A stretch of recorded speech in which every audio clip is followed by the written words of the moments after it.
You're listening to TED Talks Daily. I'm Elise Hu. If you're constantly feeling short on time, you're not alone. In Dory Clark's talk from TEDx Boston 2021, the executive coach unpacks why we get lured to feel busy all the time and how to change that for a more meaningful and intentional life. We live in a time-pressed culture. There is never enough time. And we see it, we feel it around us every day. We live in a world that valorizes work, accomplishment, busyness. And there's real upside to that. There's real value. We're pushed, we're driven toward achievement and action and creation. And that's great. But there's also a downside. And that's something that I think is worth talking about. There was a study done a while back by the Management Research Group of 10,000 senior leaders. And they asked them, what is key to your organization's success? And 97% said long-term strategic thinking. I mean, when was the last time that 97% of people agreed on anything? There is near unanimity that being a long-term thinker, having perspective, having the ability to think and ask big questions is essential to our success. And yet, in a separate study, 96% of leaders were surveyed, and they said they don't have time for strategic thinking. What is going on? Why is it? How can it be that 96% of people are not doing the one thing that they say is most critical to their success? Well, I think we know the answer, or at least we think we do. The average professional attends 62 meetings per month. That sounds pretty outrageous. How could that be? But if you actually break it down, it's not that many. It's 2 to 3 meetings per day, which is probably average for many of you. So 62 meetings a month. That does not help, and that is not wrong. It is a contributor. Also, we know what else? Email. A study a while back by McKinsey showed that the average professional spends 28% of their time just responding to email. Of course, that drains us. Of course, that makes us busy. But the truth is, it's also, I believe, not the full picture. Those are manifestations. Those are problems, legitimately. But there are also some other things going on underneath the surface. Reasons that perhaps we are in some ways working at cross purposes. Because for so long, almost all of us have said we want desperately to be less busy. And yet we keep making choices that put ourselves in the position where we're just as busy as we've always been. What is going on? Well, some research out of Columbia University sheds a little bit of light on this. Sylvia Bellezza and her colleagues have done interesting research into the fact that in some cultures, American culture chief among them, busyness is actually a form of status.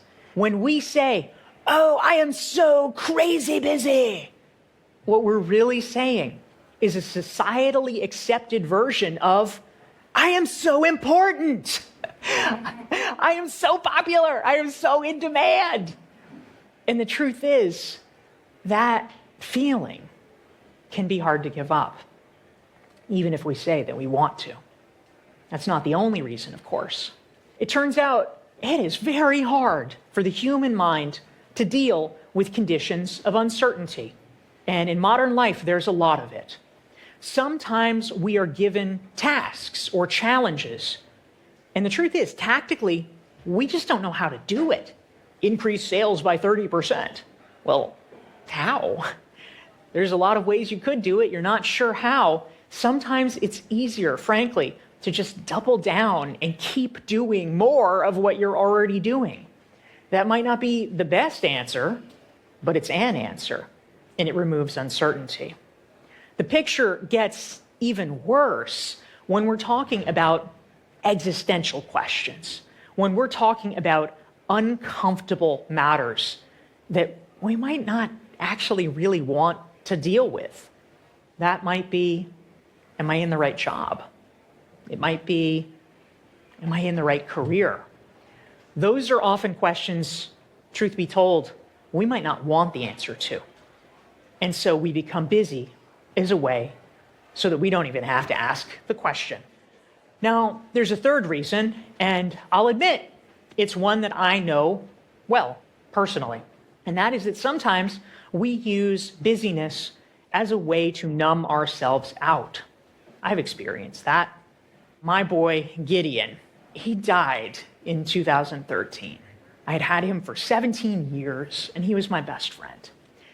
And after he died, I'll be honest, I didn't want to be home because I knew that he wouldn't be there. And so for 2 years, my life basically was an Uber to an airport, to a hotel, and back again, because I just really didn't want to face that. For a lot of us, there are things we sometimes don't want to face. What we're really looking for with work is an anesthetic. And as I like to say, work is better than crack. So if you're choosing, not the worst. But the truth is, it's also not a sustainable solution. For many of us, we get trapped in the pattern of busyness, of overwork. It's hard sometimes even to remember what it was like before. Oftentimes in our mind's eye, when we think of busyness, what we think of is triumphant success and the world at your fingertips. The truth is, more often, it looks like loneliness. It looks like frustration. It looks like having a life that's not really in your full control. So I would like to propose that we make a change. Because if we are ever going to succeed in beating back busyness once and for all, first of all, we have to get real and acknowledge what is actually behind some of the busyness that is filling our days. We have to really get honest about what it is that's motivating us so that we can make a different choice, because it is about our choice.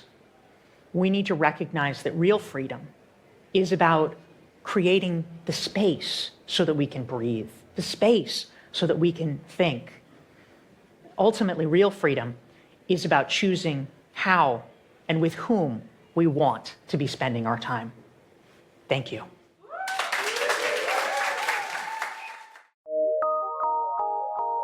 PRX.